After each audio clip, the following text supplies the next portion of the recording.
Hi! So, welcome back to my channel. This is Kay and today I'm going out for a date. Yes, date with me, myself, and I. Yes, I decided that I have to go out and just enjoy my lonesomeness, my being alone. Because you can be alone but not lonely, right? That's possible. And because lately, I have been feeling sad talaga na feeling ko, kawawa naman ako. There are so many things that I'm going through and I'm doing it by myself. Of course, I have my family, pero iba yung meron kang nakakausap na nasi-share mo lahat-lahat and tinatanggap ka kung ano man yung meron ka or wala ka at kung ano man yung mga nasa isip mo, nasa puso mo. Oh, iyak na ako. But, yes, so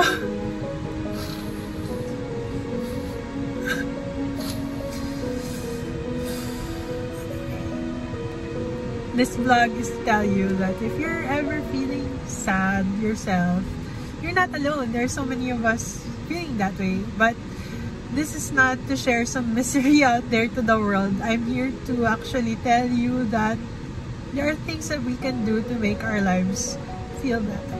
At least for ourselves. Okay, so come with me to this day. So this is me earlier today. I woke up still feeling the same sadness that I had the night before. But I decided that I have to get up and do something because I know that I am stronger than my depression. I know that I would be able to defeat it if I decided in my mind that I can do it.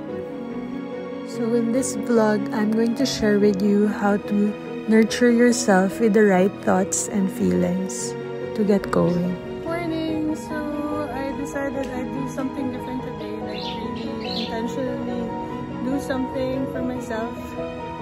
Yeah, so I want you to join me on that. So, I've been feeling sad yesterday and all day I was just in the bed. So, I was crying and being sad and just really lonely and yeah, it was one of those days and then there's so many things that I wanted to do but I wasn't able to do. And so today I woke up and I still cried. If you can see, my eyes are swollen, but then I need to fight this feeling. So I need to fight this feeling. Parang may kantang ganun. But yun, so I decided that today I'm gonna go do things that I've been putting off to do for myself because I've been prioritizing other things and it doesn't make me feel well that way. In fact, I've been feeling sick. So today, I'm going to bring you along with me to how my day would go if I'd just think of focusing on myself and beating up depression. Okay, let's go. You know that there is wisdom to taking things one step at a time, and it's not all the time moving forward, but you can also take a step backward to see the bigger picture and then eventually move forward. There's also value to realizing that things that are beyond our control shouldn't concern us as much more than the things that we can actually take hold of. And realize that we can also choose what catches our attention. So finally, I'm out of my house and it's like 1 in 10 months, maybe, or even a year that I last did this. So, yeah. Sometimes in your process of discernment, you gotta appreciate your own shadow. This is the first time in a year, or even more, that I actually did this. You know, at the start of the pandemic, I was trying to do my biking, but then business got in the way, so I never really exercised. And today, I'm making a resolve that I should find time doing it because at the end of the day, I'm the only one who's gonna push myself to do things for myself. So yeah.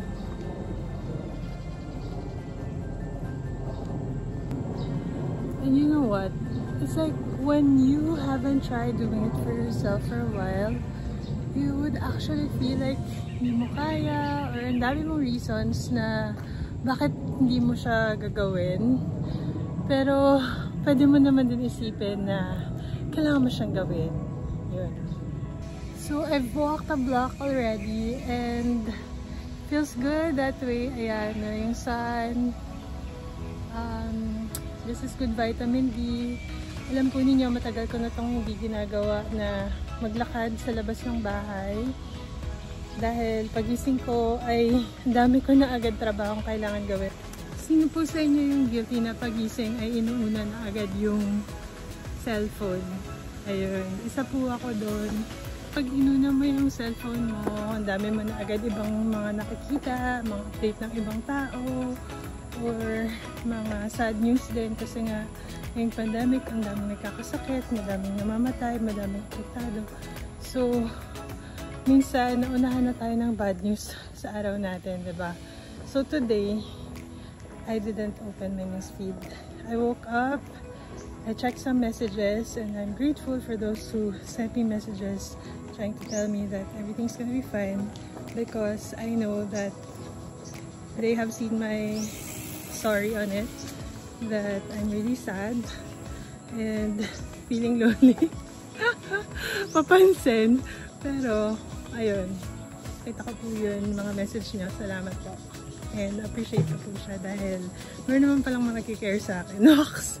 But yeah, thank you guys. Pagod na ako, pero nakita akong lolong nagja-jogging at ang bilis niyang tumakbo. So, niya naman ako sa sarili ko. Ako dapat sa park namin dito.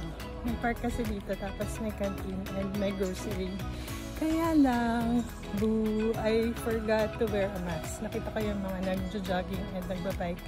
Nakamask sila. So, iwas na lang kayo doon, guys. Pinapawisan ako at saka naiinitan.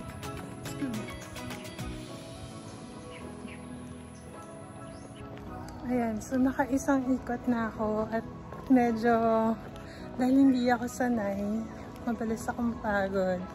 Which is talagang ganun na talaga ako ever since. Medyo mahina ang resistensya.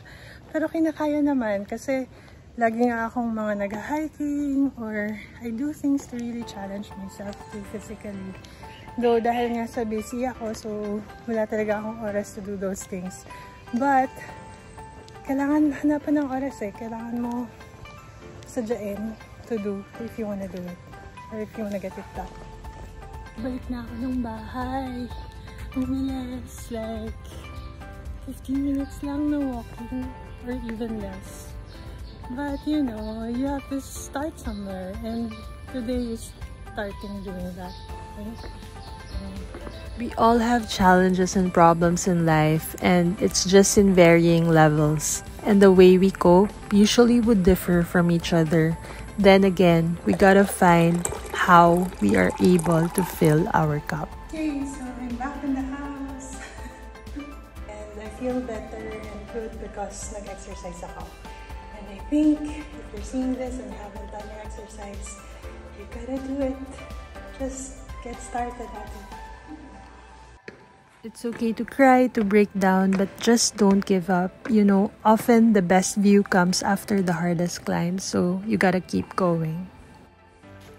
Hi! So, I'm done showering. I really took time to shower because I realized that that's one of the reasons why I feel sad during the day when I usually would have no time to really fix myself well. So, I really took time today to do my shower.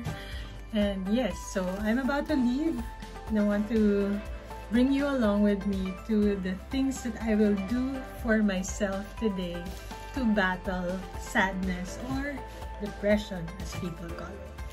And before we do that, I will be unpacking a package that I had from Shopee. And yes, this is some of my Shopee hauls. I'm making sure that I'm opening this right now because I might buy the same thing. Have you ever experienced that? that you actually bought something but you actually already have it. Or ako lang talaga yon na makakalimutin na. Or dahil sa sobrang gusto ko yon, pareho ko lang nabili or binili. Ayun, kasi nga nakalimutan kong binili ko na pala siya. So since I'm going out, I as well make sure I open this already to make sure I remember and not buy the same thing. Okay. So sometimes a little retail therapy can help, but just make sure that it's within your means, because if you spend more than what you can, then that's just gonna add up to your problems once again. You know, there are different causes to the tribulations that people go through, but oftentimes it's also financial constraint that causes a lot of problems for people. So just be cautious about that too. Tada! It's from Fully Booked. So now you can guess what it is or what these are. Kasi hindi ito isa lang. So,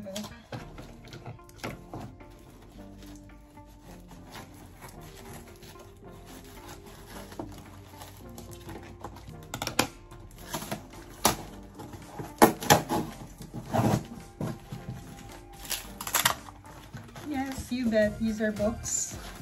So let's see what kinds of books I read or buy. We have here. Grabe yung pagkapak. Daming layers. Well, I appreciate it that way actually.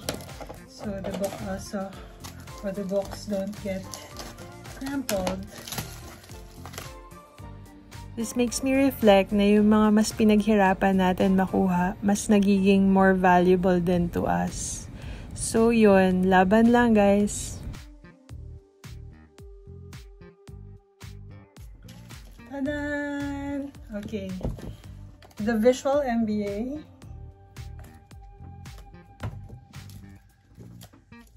Goodbye Garden Gecko. I got it at 50% off.